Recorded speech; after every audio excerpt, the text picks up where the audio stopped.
드립니다.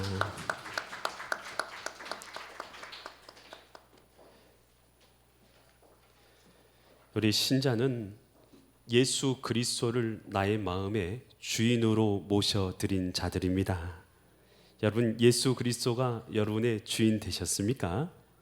여러분, 그렇다면 예수님이 내 마음 가운데 거하시면요, 여러분, 우리가 가지고 있는 죄가 사함받은 줄 믿습니다.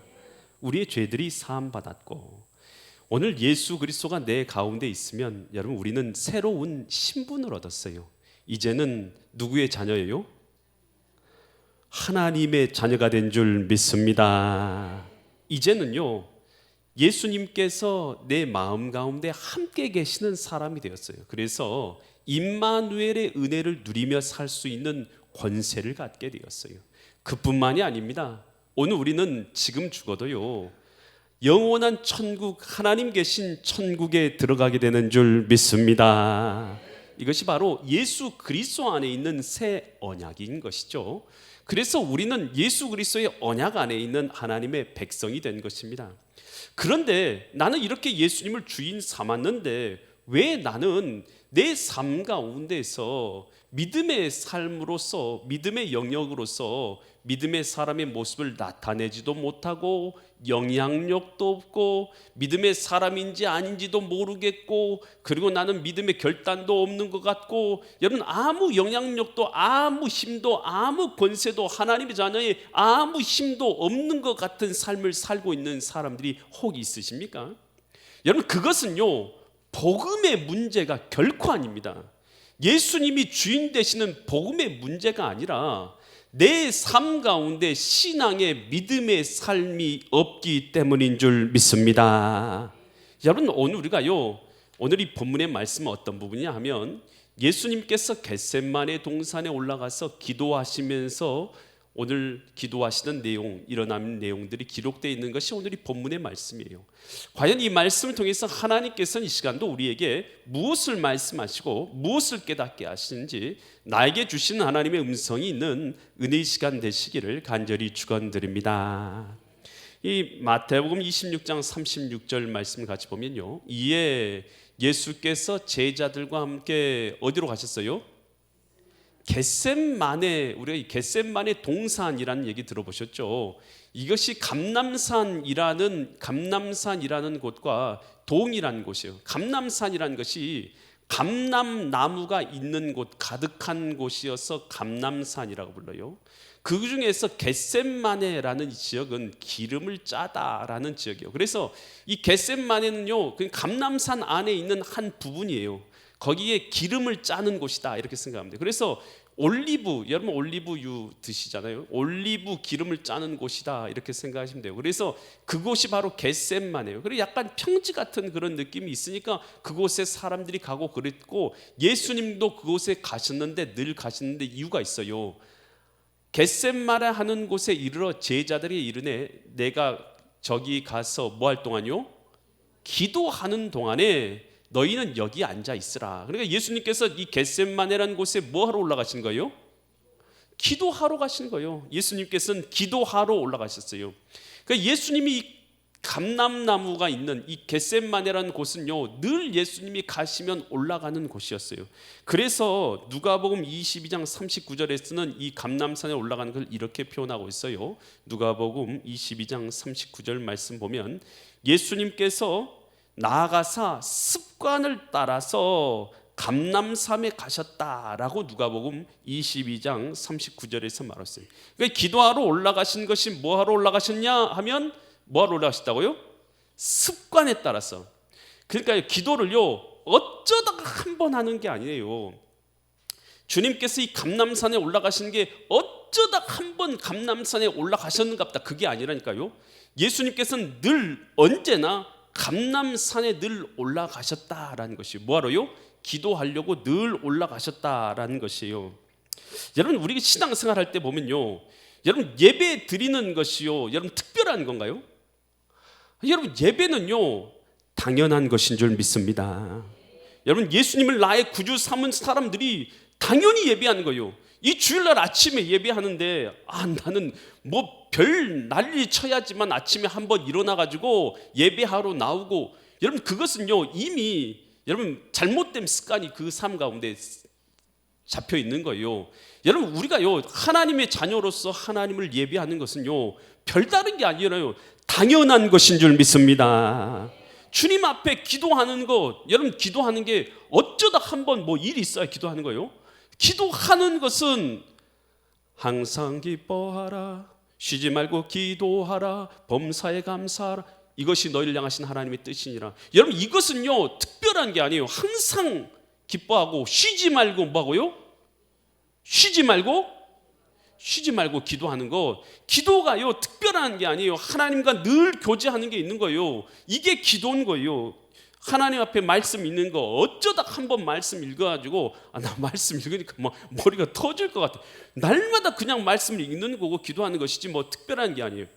여러분 신앙생활이라는 것이요 내 삶 가운데 예수님을 구주로 모셔드렸어도 내 삶 가운데 습관이 되지 않으면, 이것이 내 삶 가운데 규칙으로서 지켜지고 늘 하는 것으로 만들어지지 않으면요 신앙에는요 아무런 루틴이 없어요. 아무리 루틴이 없다라는 것은요 결국요 신앙에는 아무 힘이 없다라는 뜻이에요. 영적인 아무 힘도 가질 수가 없다라는 뜻인 거예요. 하나님 앞에 경건에는요 경건의 능력이 있다고 하잖아요. 여러분 경건의 능력이 있는데 아무 루틴이 없는, 신앙에 아무 루틴이, 예배의 루틴도 없고 기도의 루틴도 없고 말씀의 루틴도 없고 전도의 루틴도 없고 하나님을 의지하는 어떤 삶의 방식도 없고 어떤 일들을 만났을 때 주님 앞에 감사하는 마음도 없고 신앙의 루틴 자체가 없어요. 그러니 아무 힘도 아무 능력도 아무 영향력도 없는 신앙생활을 할 수밖에 없다라는 거예요. 성경에 나와 있는 믿음의 사람들이 어떻게 살았는지를 보세요. 다니엘은 하루에요 몇 번씩 기도를 했어요? 3번씩. 다른 신에게 만약에 기도를 하면 사자굴에 던져 넣는다라는 이 법규가 만들어졌음에도 불구하고 다니엘서 6장 10절에서 다니엘은 이렇게 했어요. 다니엘이 이 조서에 왕의 도장이 찍힌 것을 알고도 자기 집에 돌아가서 윗방에 올라가 예루살렘을 향한 창문을 열고 전에 뭐 하던 대로요? 전에 하던 대로. 이걸 우리가 두 글자로 뭐라고 말합니까? 습관이라고 해요. 여러분 전에 하던 습관이 있었어요. 그것이 뭐냐면 하루 3번씩 무릎을 꿇고 기도하며 그의 하나님께 뭐 있어요? 기도의 내용도 나와 있어요. 감사했더라. 목사님 저 감사할 게 없어요. 감사를 일단 시작해 보세요. 뭐든지 하루에 3번씩, 다니엘도 하루에 3번씩 감사했는데 여러분 숨만 쉬고 있어도 감사한 거예요. 아멘. 살아있는 것만도 고마운 것이고 오늘 우리에게 힘이 있는 것만해도 감사한 것이고 먹을 것만 있는 것만해도 감사한 것이고 2발 들고 이 자리에 나온 것만해도 고맙고 감사한 것이고 하나님의 자녀된 것만해도 감사한 것이고 구원받는 것만해도 고맙고 감사한 것이고 눈물 날 만큼 감사한 일들 아니겠습니까? 그런데 아무런 감사도 오늘 하나님 앞에 죽겠네 하면서 일어나지 마시고 하나님 앞에 이 좋은 날을 주셔서 감사합니다라고 감사하며 일어나지 못했다면 여러분 그것 자체가 잘못된 거예요. 여러분 오늘 우리가 주님 앞에서요 하루에 3번씩 다니엘은요 감사 시간을 드렸잖아요. 여러분 우리도 그런 감사가 있을 수 있기를 간절히 축원드립니다. 할렐루야.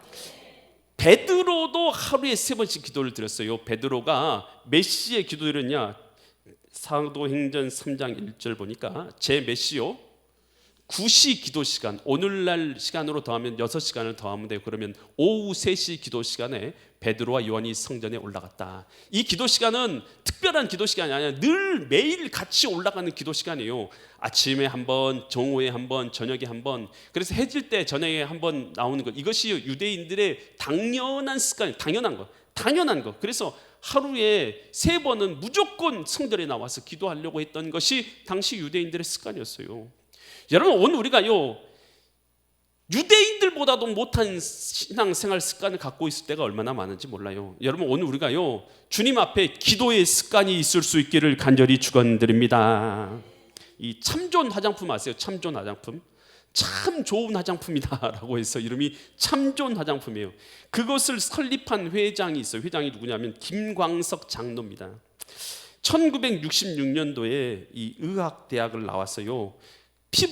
피부를 좋게 만든다라고, 그쪽에 피부에 좀 관심이 있어요. 그래서 피부를 보호한다 해서 피보 약국을 세웁니다. 그 피부에 관심을 갖다 보니까 이 피부를 어떻게 하면 이 상처도 없게 하고 또 뽀드락지도 없어지게 하고 그리고 깨끗하고 깔끔하고 윤기가 자르르 흐르는 피부를 만들 수 있을까 연구하다 보니까요, 그가 좋은 약들을 이제 만들어냈어요. 그래서 피부에 바르기만 하면 깨끗해지는 거예요. 그렇다 보니까 그 약국이요 불티나서 사람들이 막 그 제품이 팔리고 사람들이 몰려오고 그래가지고 문전성시를 이루는 거예요. 그러다 보니까 친구 약사들이 다 와서 말하는 거예요. 야, 너가 만든 거 우리 약국에서 좀 팔자. 우리 약국에서 좀 팔자. 그래서요 나눠주기 시작한 거예요. 그럼 야, 그건 너 약국에서 좀 팔아라 하고 나눠줬더니 막 또 불티나게 팔리기 시작하는 거예요. 계속해서 불티나게 팔리니까요, 그냥 좋기만 하면 좋을 텐데 무슨 일이 터졌냐 하면 주변 약사들이요 주라고 해서 줬는데 그것이 무허가 불법 의료가 된 것이에요. 그래서 불법 행위가 된 거예요. 그래가지고 당시 벌금이 떨어졌는데 8억 3천만 원의 벌금을 받게 됐어요. 그러니까 1966년도에 8억 3천만 원은 당시에 이 서울의 아파트 가격이 500만 원이었다고 그래요. 500만 원이었는데 벌금이 8억 3천만 원. 완전히요 큰 돈이었던 거예요. 지금 값어치하고 비교할 수 없는 거지. 아파트 가격이 500만 원 할 때 8억 3천만 원의 벌금을 맞으니까요 정신이 없죠. 완전 쫄딱 망한 거죠. 그래서 그때부터 이제 도망 다니기 시작한 거예요. 도망 다니고 그러다가 그 어려움 가운데서, 힘든 가운데서 누구를 만나냐면 하나님을 만나게 된 것이. 여러분 인생이요 한번 하나님을 이처럼 만날 것 같으면은 진짜 한번 망하는 것도 괜찮아요. 왜냐하면 이 정도 하나님을 만날 수 있다면 여러분 한 번 내 인생에서 망하는 것도 나쁘지 않을 것 같잖아요. 정말 하나님 여러분 망하지 말고 하나님 만나셨으니까 다행인 줄 아세요. 여러분 그러니까요 망하고 나서 하나님 이제 만나거든요. 그리고 목사님이 이제 그런 거예요. 목사님이 어려움 가운데서 권유한 거예요. 1998년 11월 29일에 그렇게 써놨더라고요. 29일 날 날짜까지 기록이 됐어요. 그때부터 첫 새벽 예배를 드리기 시작했다는 거예요. 1998년 12월 29일부터 첫 새벽 예배를 드리기 시작해서 지금까지 오늘날까지 새벽 기도를 빠지지 않고 예배를 드린답니다. 그리고 그때 한 번 앉았던 그 자리가 지금까지 자기의 기도의 자리가 되었다는 거예요. 그러면서 기도할 때에 하나님 앞에 자기는 아무것도 없으니까 도와달라고 기도했더니 하나님께서요 그때부터 기도할 때마다 깨달음을 주시고 지혜를 주시기 시작하던 거예요. 그래서 경영의 지혜도 깨달음의 지혜도 계속해서 하나님이 부어주시니까 그 자리에서 기도하다가 하나님께서 주신 은혜로 큰 은혜를 얻게 돼서 현재의 참존 화장품 회사가 건립되게 되었다라는 것이에요. 그래서 당신의 삶을 변화시킨 능력은 어디 있습니까? 라고 말한다면 자기는 기도하는, 새벽 기도하는 습관이 자기의 삶을 변화시켰습니다 라고 고백한다는 거예요. 여러분 우리가요 믿음과 신앙생활도 마찬가지예요. 여러분 공부를 잘하려고 해도 시간을 투자해야지 공부를 잘하잖아요. 하물며 뭘 하려고 해도 뭘 투자하는데 하나님하고 관계를 생각해 보세요. 하나님하고 관계도요 여러분 우리 가운데 습관, 기도의 습관이, 예배의 습관이, 여러분 하나님을 찾는 습관이, 여러분 오늘 우리가 그런 습관이 우리 가운데 있어야 될 줄 믿습니다. 이 아리스토텔레스는 이 습관에 대해서 이렇게 말했어요. 우리가 반복하는 것이 우리 자신이다.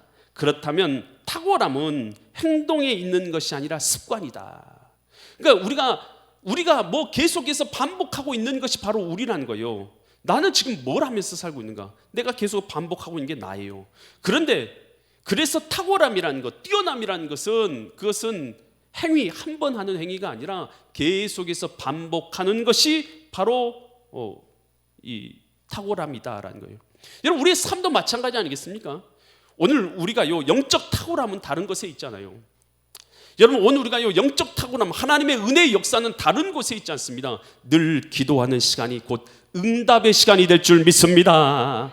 늘 예배하는 시간이 하나님의 은혜를 받는 시간이 될 줄 믿습니다. 늘 말씀 보는 이 시간이 하나님의 음성 듣는 시간이 될 줄 믿습니다. 그래서요 오늘 우리가요 늘 하는 것이 우리의 능력인 거예요. 어쩌다 한 번 하는 것이 능력이 아니라 늘 하던 것이 우리의 능력이 되어서 영적 탁월함은 그냥 나오는 게 아니에요. 하나님 앞에서 늘 하는 것이 바로 우리를 영적 탁월함 가운데로 이끌어가게 된다는 것이에요.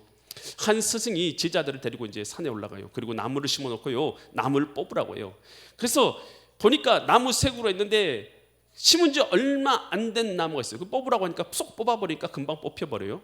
근데 1년 된 나무가 있는 거예요. 1년 된 나무 뽑아보라니까요, 두 사람이 매달려가지고 안 되니까 세 사람이 매달려가지고 간신히 뽑았단 말이에요. 그런데 햇수로 10년 된 나무를 가리키면서 뽑아봐 하니까 아무리 잡아당겨도 뽑혀지지가 않는 것이죠. 그러면서 이 스승이 이런 말을 했어요. 습관이라는 것은 선한 것이든 악한 것이든 습관을 들이고 오래되면 그만큼 뽑기 어렵다라는 거예요. 여러분, 악한 습관이 있으세요? 도박. 오래되면 못 뽑습니다.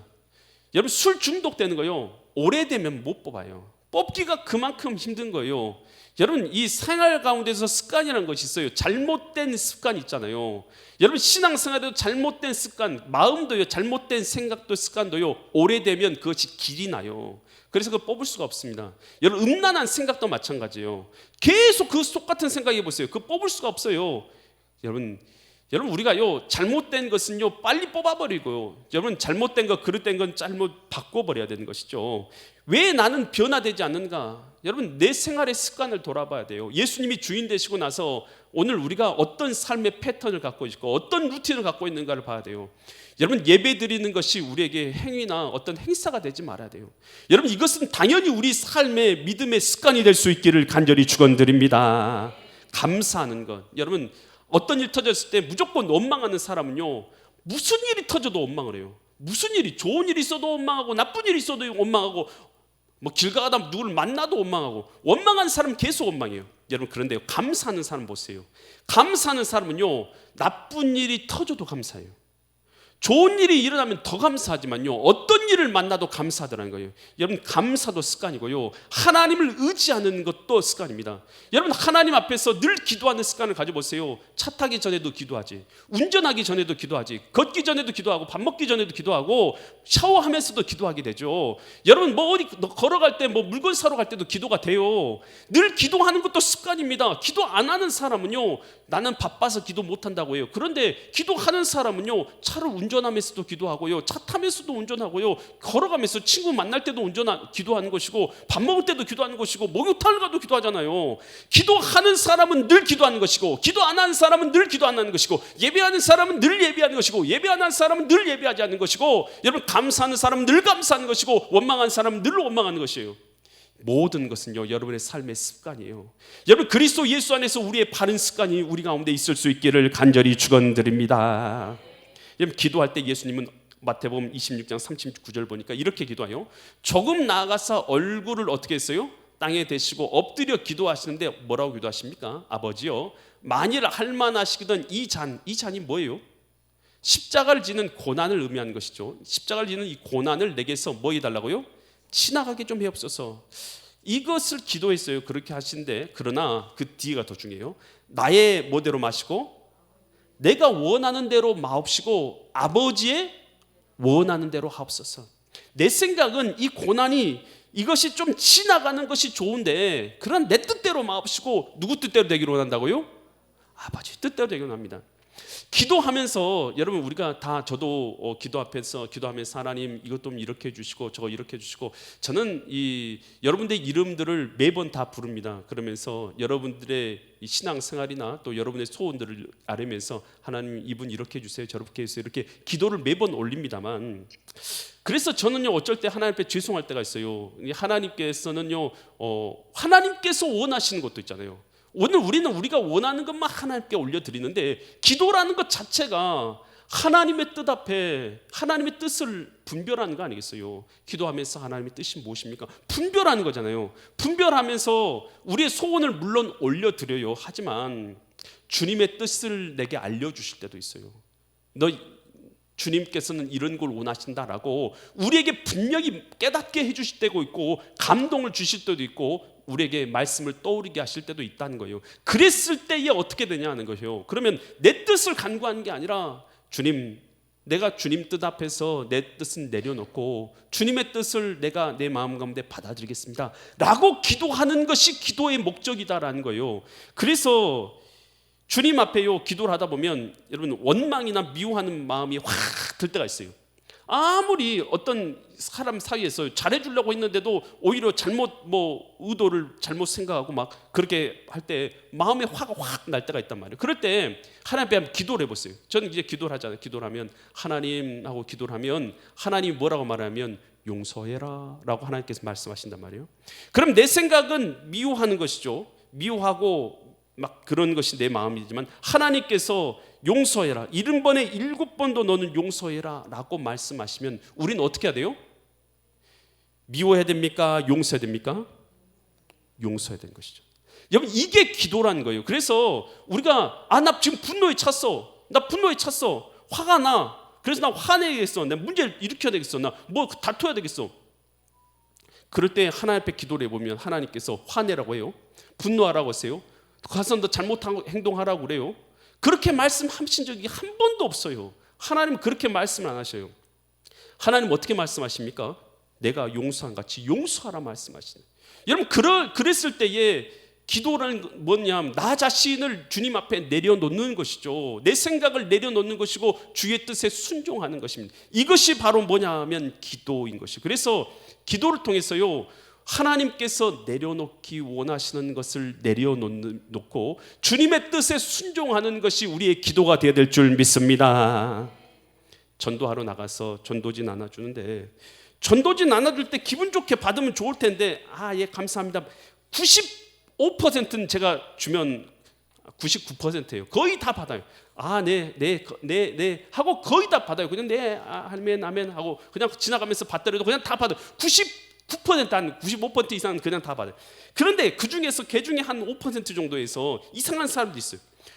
안 받아요 하고 가는 것만 해도 좋아, 나는 그건 괜찮아요. 그런데 받아가지고 내 자리 앞에서 내 얼굴에서 꾸길 건 또 뭐야, 그리고 내 앞에 던질 건 또 뭐야. 그랬을 때 막 내 마음속에 부글부글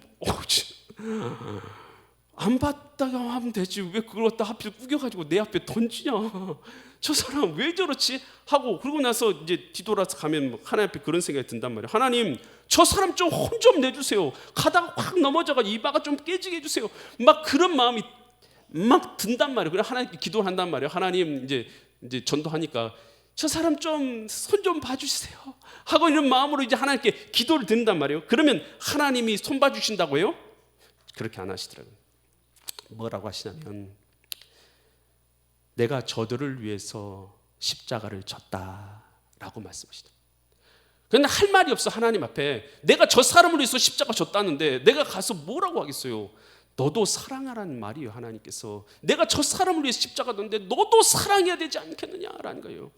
여러분, 하나님 앞에 기도하는 것은요, 바로 이러한 것이에요. 내 생각, 내 마음대로, 내 분노대로 살아가는 것이 신앙생활이 아닌 거예요. 하나님의 뜻대로 순종하는 것이 신앙생활인 줄 믿습니다. 이 내려놓음이란 책을 쓴 이용규 씨가 있어요. 이 서울대학교를 졸업하고 미국에 가서 하버드 대학교에 가서 역사학을 공부해서 역사학 박사학위를 받았어요. 많은 사람의 부러움이 대상이 됐죠. 그는 이제 안락한 미래, 또 보장된 부와 명예가 이제 보장된 인생이었던 것이죠. 그런데 그는요, 하나님의 감동을 받고 모든 것을 다 내려놓고 몽골로 돌아갑니다. 몽골로 가서 몽골의 울란바토르에서 이 척박한 땅에 이레라는 교회를 세우고 평신도 선교사로 그곳에서 사명을 감당합니다.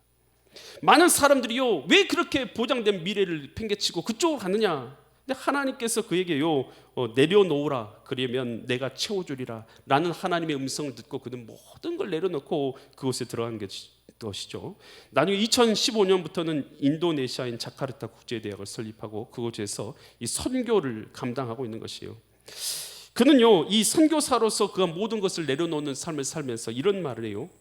자기 삶을 책임지려 애쓴 현대인들에게 하나님께 인생을 맡기어 진정한 쉼과 평안을 누리는 방법을 제시하고 있다. 여러분, 우리는 내 방법을 내 원하는 대로 이루어져야지만 사는 사람이 있어요. 그런데 그게 아니라 오늘 우리 신자는요, 하나님께 맡겨 드리는 것입니다. 비록 내 뜻대로 안 되더라도 주님 앞에 내려놓는 거예요. 그래서 내려놓음이라는 것은 포기하는 것을 의미하는 게 아니라 하나님께 맡겨드리는 것을 의미하는 거예요. 여러분, 이 시간도 하나님 앞에 맡겨드릴 수 있기를 간절히 축원드립니다. 내 삶의 주인이 내가 아니라 주님인 것을 알고 주님 앞에 맡겨드리는 것이에요. 이것이 바로 기도라는 거예요. 그래서 기도를 통해서 내 뜻을 관철시키는 것이 아니라 하나님의 뜻에 내 것을 내려놓고 하나님의 뜻에 내가 순종하는 것, 이것이 내 생각을 내려놓는 것, 이것이 바로 기도의 진짜 목적이다라는 것이에요. 그러면서 주님께서는 제자들에게 이제 기도하면서 이렇게 말씀하세요. 마태복음 26장 41절 보니까, 마태복음 26장 41절 보니까 뭐에 들지 않도록요? 시험에 들지 않게 뭐하라고요? 깨어서 뭐하라고요? 기도하라. 여러분, 기도를 하지 않으면 뭐가 있다는 거예요? 시험이 있다는 거예요. 여러분, 예수님께서도 금식하실 때에 마귀가 와서 시험을 했잖아요. 그런데 예수님께서는 이 마귀를 완전히 이기셨잖아요. 여러분, 기도를 하면 시험을 이기게 되는 줄 믿습니다. 우리가요, 육신이 연약하고 또 환경 때문에, 문제 때문에 기도를 못한다고 하고 여러 가지 이유가 있어요. 하지만요, 습관을 잘 세워서요, 기도하는 습관을 만들어내야 돼요. 여러분, 거기에 우리의 신앙의 영적 탁월함이 있는 것이고, 거기에 우리의 삶의 능력이 있기 때문인 것이에요. 그리고 나서 예수님이 기도하고 나서 뭐라고 말씀해요? 마태복음 26장 46절처럼 이렇게 말씀하세요.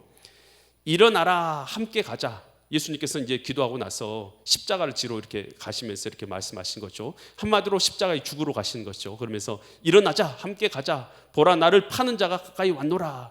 기도하시고 나서는요, 기도하기 전에는 할만하시거든 이 잔을 내게서 지나가게 하옵소서. 이게 주님의 뜻이었다면, 그러나 기도하고 나서는 어떻게 하십니까? 일어나자. 나 이제 십자가 지러 간다. 나를 파는 자가 왔다. 예수님이 얼마나 담대한가 보세요. 기도는요, 시험을 넘어서게 할 뿐만 아니라 기도에는 능력이 있는 줄 믿습니다. 기도하면요, 일들을 해낼 수 있는 능력이 생긴 거예요. 어떤 일을 할 수 있는 능력이 기도 가운데 있는 거예요. 그래서요, 기도하는 이유가요, 뭐 하려고 기도하냐? 어떤 일을 해내기 위해서 기도를 하는 거예요. 주님의 뜻대로 살려고 기도하는 거예요. 하나님의 백성으로서 믿음의 삶을 살아가려고 기도하는 거예요. 나는 늘 원망하는 사람인데 감사하려고 기도하는 거예요. 나는 감사할 능력이 없어요. 그러니 감사할 능력을 주세요. 늘 원망밖에 할 줄 모릅니다. 그러니 내게 힘을 주세요 라고 하나님 앞에 감사하려고 기도하는 거예요. 미워하는 사람 용서하려고 기도하는 거예요. 내 힘으로는 주님 용서가 안 돼요. 첫사람 보기만 하면 뒤꿈치만 봐도 나는 머리에 화가 나요. 도저히 용서가 안 됩니다. 그래도요, 주님 앞에 기도하는 이유는요, 기도함으로 힘을 얻어서 용서하기 위해서 기도하는 줄 믿습니다. 귀신 들린 사람을 이 제자들이 데리고 간, 제자들에게 아버지가 귀신 들린 자녀를 아버지가 데려왔는데 제자들이 못 고쳐줘요. 예수님이 오시니까 그 사람이 예수님께 와서 할만하시거든 내 자녀를 좀 고쳐주세요 했더니 할 수 있거든 무슨 말이냐, 믿는 자에게 능치 못함이 없으리라 하고 그 자녀를 고쳐주신단 말이에요. 제자들이 다 사람들이 돌아가 나서 예수님 앞에 와서 이렇게 말해요. 왜 예수님께서는 고치시고 우리는 못 고쳤습니까? 라고 물어봤더니 예수님께서 마가복음 9장 29절에서 이렇게 말씀해요. 이르시되 뭐 외에는요, 기도 외에는 다른 것으로 이런 종류, 이런 일은 할 수가 없다. 여러분, 오늘 우리가요, 주님의 사명대로 살기 원한다면 여러분 기도해야 될 줄 믿습니다. 기도할 때 빌립보서 4장 6절에서 이렇게 말해요. 아무것도 염려하지 말고 오직 모든 일에 기도와 간구로 너희 구할 것을 감사함으로 하나님께 아뢰라. 어떻게 아뢰라고요? 감사함으로 아뢰라. 그리하면 모든 지각에 뛰어난 그리스도의 평강이 그리스도 예수 안에서 너희 마음과 생각을 지키시리라. 여러분, 주님께서는요, 겟세마네 동산에 올라가서 기도의 모범 습관을 우리에게 보여주시면서 오늘 이 시간에 말씀해 주세요. 여러분, 예수님께서 이 시간 기도의 습관을, 겟세마네 동산에 올라가서 기도의 습관을 통해서 하신 그 모습을 통해 우리에게 무엇을 말씀하고 계십니까? 여러분, 그 음성이 여러분에게 들려오셔서 주님이 원하시는 기도의 삶이, 예배의 삶이, 여러분 감사의 삶이, 용서의 삶이, 주의 말씀대로 살아가는 능력의 삶이 여러분 가운데 있는 믿음의 거룩한 성도들 되시기를 예수 그리스도의 이름 받들어 간절히 축원드립니다. 기도드리겠습니다. 겟세마네 동산에 올라가서 기도하시던 예수님의 모습을 오늘 생각해 봅니다. 주님, 십자가의 사명 감당하기 위해서 기도하지 않고는 걸어갈 수 없었던 것을 우리에게 보여주셨던 주님, 오늘 우리가 걸어가는 길 너무 어렵습니다. 너무 힘이 듭니다. 너무 힘들어서 도저히 걸어가기를 지쳐서 힘들어하는 사람들도 이곳에 있습니다. 너무 어려워서 절망 가운데 있는 자들도 있습니다. 하지만 이런 모든 어려움 가운데서도 예수님께서 기도를 통해서 힘을 얻어서 사명의 길을 걸어가셨던 것을 오늘 보게 하시니 감사합니다. 오늘 우리도 기도하게 하여 주시옵소서. 믿음의 영적 습관이 우리 가운데 바로 세워지게 하여 주시어서 하나님을 의지함으로 기도함으로 오늘 우리가 이 땅 가운데서 이길 힘을 얻고 승리할 힘을 얻고 일어설 힘을 얻고 믿음으로 살아갈 힘을 얻어서 주님의 뜻대로 살아가는 믿음의 사람들 되게 하여 주시옵소서. 성삼위 아버지 하나님께서 그렇게 하실 것을 믿사와서 존귀하신 예수 그리스도의 이름 받들어 간절히 기도드립니다. 아멘. 모든 영광을 주님께 올려드립니다. 여러분, 주님께서 이 말씀 통해서 분명히 하신 말씀이 있는 줄 믿습니다. 여러분, 그 말씀이 내 마음에 들려지고 깨달아져서 워이 떠나가라 물러가라, 그것은 힘든 길 같아, 그러지 말고 이것이 내 살아가는 길이에요. 생명의 길이에요. 구원받는 길이고 영생의 길이에요. 그래서 승리하시는 믿음의 성도님 되시길 간절히 축원드립니다. 다 같이 자리에서 일어나서 우리 찬양할 텐데요, 이 찬양 내용이 하늘의 문을 여소서라는 이 찬양이에요. 하나님 앞에 기도하는 마음으로 기도의 향기가 하늘에 닿으니 주여 임재하소서, 이런 내용의 이 찬양이에요. 하나님, 이 찬양 부르면서 내 마음에 중심을 들여서 주님 앞에 기도합니다. 하늘 문을 열어서 내 기도를, 내 찬양을, 내 예배를 받아 주옵소서라는 마음으로 이 찬양 우리 함께 하겠습니다.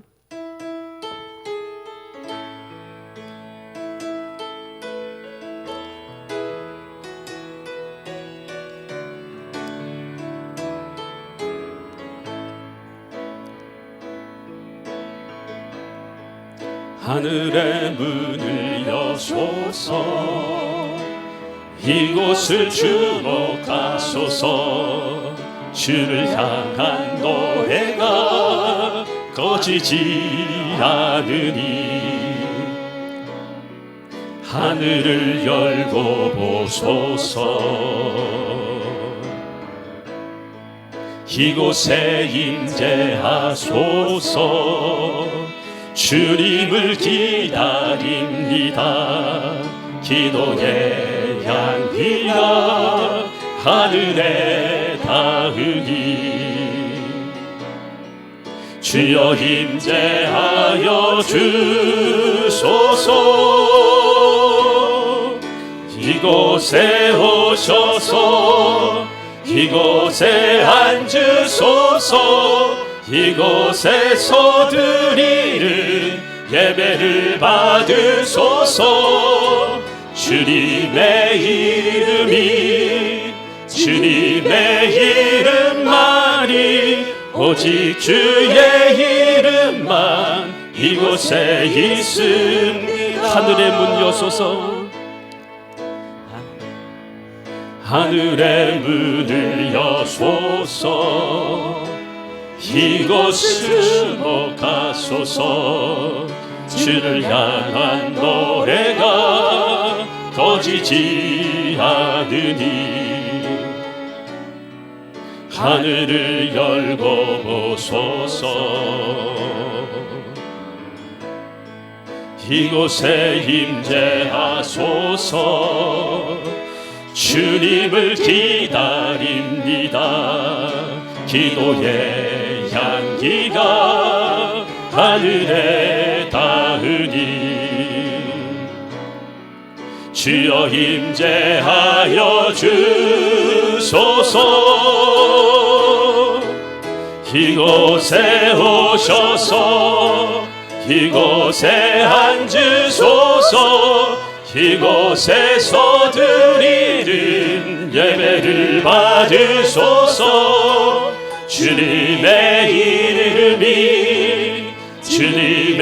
이름만이 오직 주의 이름만 이곳에 있음. 이곳에 오셔서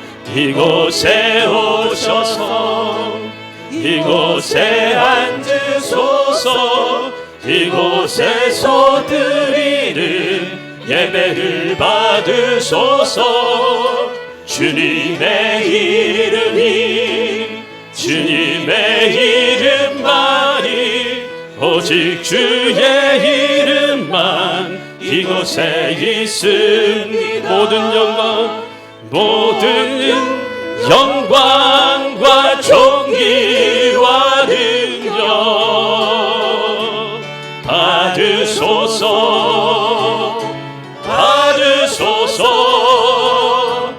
영광과 존귀와 능력 받으소서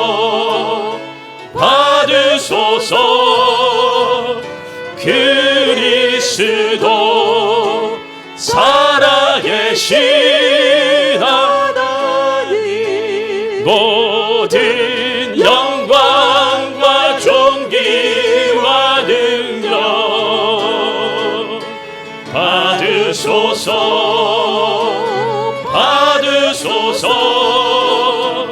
영광과 존귀와 능력 받으소서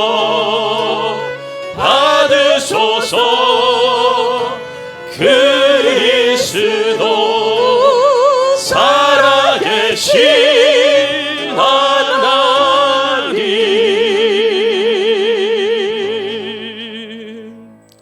거룩하신 아버지 하나님, 우리로 하여금 하나님 아버지 앞에 예배드릴 수 있도록 은혜를 허락하여 주셔서 감사를 드립니다. 오늘 우리가 주님 앞에 믿음으로 주님께서 겟셋마네 동산에 올라가서 기도하셨던 것처럼 오늘 우리도 주님 앞에 기도의 습관이 우리 가운데 세워지게 하여 주시고 믿음의 습관이 세워지게 하여 주시어서 어떤 환경 가운데서도 믿음의 영적 습관이 있는 믿음의 사람들 되게 하여 주시어서 영적으로 승리하며 이 땅을 살아가게 하여 주시옵소서. 이제는 내가 곧 길이요 진리요 생명이 되시는 예수 그리스도의 은혜와 하나님 아버지의 극진하신 사랑하심과 성령 하나님의 감화 감동 내주 교통하심의 역사가 오늘 예배를 참석하고 주님이 원하시는 좋은 영적 습관을 세우기로 다짐하는 모든 성도들의 머리 위에, 그 직장과 사업체 위에, 자녀들 위에, 엘림 재단 위에, 이날 이 민족 위에, 전 세계에 흩어져 있는 주님의 교회 위에 이제부터 영원토록 함께 있을지어다. 아멘.